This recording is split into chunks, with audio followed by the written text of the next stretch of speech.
Bismillahirrahmanirrahim, wassalatu wassalamu ala ashrafil mursalin. Bienvenue dans cette séquence dans laquelle je vais expliquer les règles de calcul des poutres à l'état limite de service. Les éléments de structure en béton armé soumis à un moment de flexion simple sont généralement calculés à l'état limite de service dans les cas suivants. Dans le cas où la fissuration est préjudiciable, ça veut dire dans le cas donc des éléments exposés aux intempéries ou bien aux condensations, ou pour le cas de la fissuration très préjudiciable, c'est-à-dire les constructions littorales ou bien exposées au brouillard salin.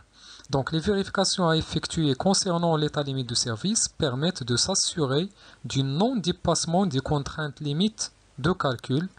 Bien sûr, les contraintes limites concernent la compression du béton, sigma bar BC, et la traction des aciers, sigma bar ST.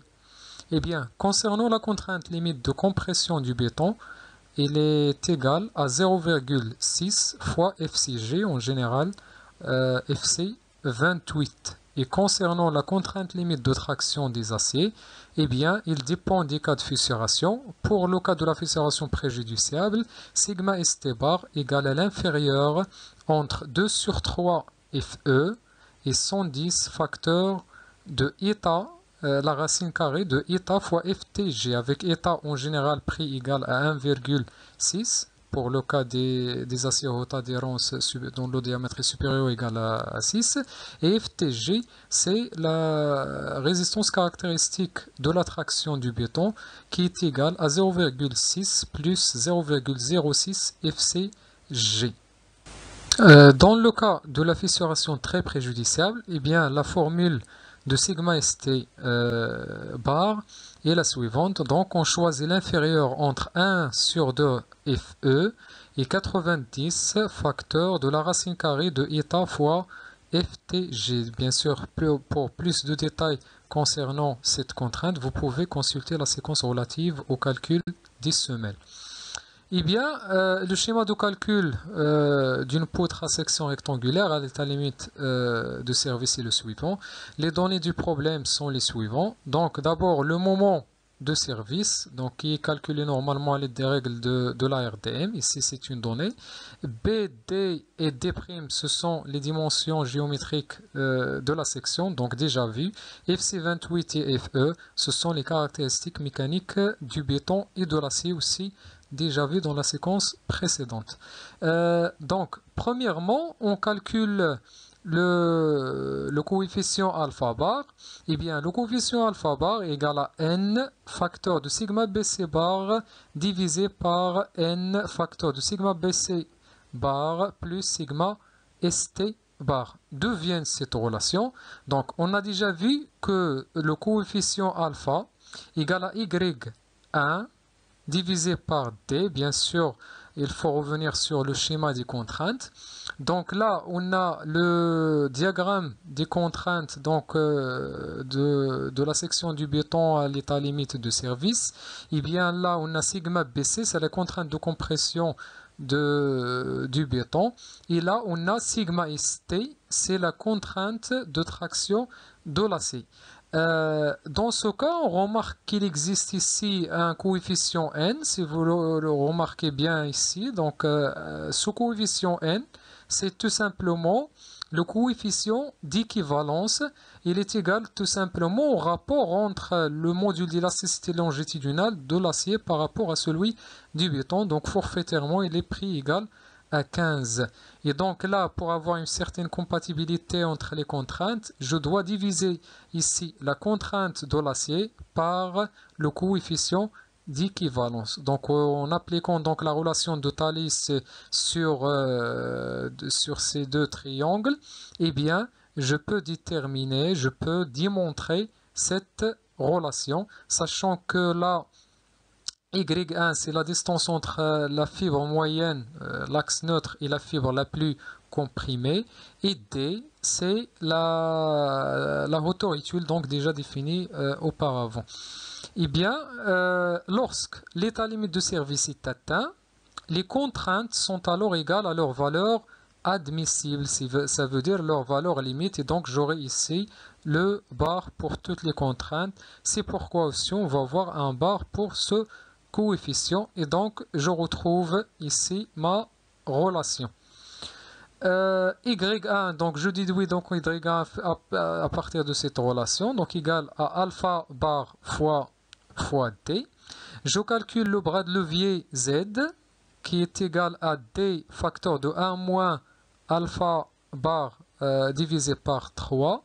Et bien pour ce bras de levier, c'est tout simplement la distance entre le centre de gravité des armatures tendues et le centre de gravité donc du diagramme de contrainte. Ça veut dire bien sûr ici bien sûr donc le diagramme de contrainte il se forme triangulaire avec cette distance là égale à y1, et bien le centre de gravité sera ici à y sur 3, et donc j'aurai cette distance égale à Z.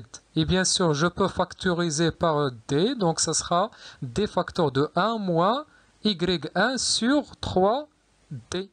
Avec Y1 sur 3D, c'est quoi? C'est tout simplement le alpha bar. Et donc, je obtiens cette relation.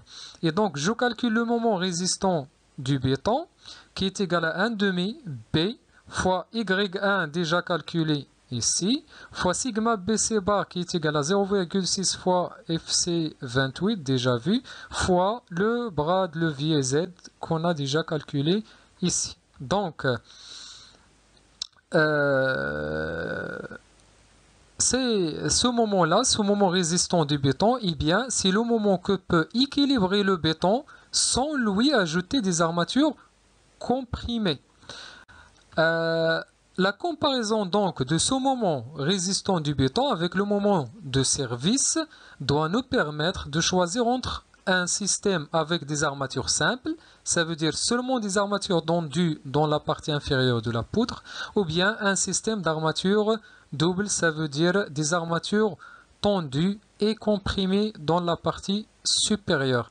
Et bien, si le moment de service est inférieur au moment résistant du béton, ça veut dire le béton seul peut équilibrer la compression dans la partie supérieure. Et donc, on n'aura pas besoin d'armature comprimée dans la partie supérieure. On va se contenter d'armature tendue dans la partie inférieure de la section du béton. Et donc, le schéma de calcul sera le suivant. Donc, la section théorique des armatures tendues dans la partie inférieure sera égale à M service divisé par le bras de levier Z fois sigma ST bar. Et bien sûr, à ne pas oublier de vérifier la condition de non-fragilité, ça veut dire vérifier la section minimale.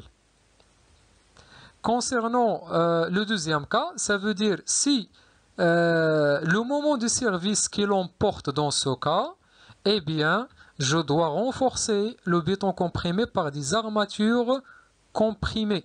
Et donc le schéma de calcul devient le suivant. Je calcule d'abord la contrainte des armatures comprimées. Eh bien, il est égal à N, coefficient d'équivalence, fois sigma BC bar, fois Y1 moins D' sur D. D'où vient cette relation? Tout simplement du schéma toujours de contrainte.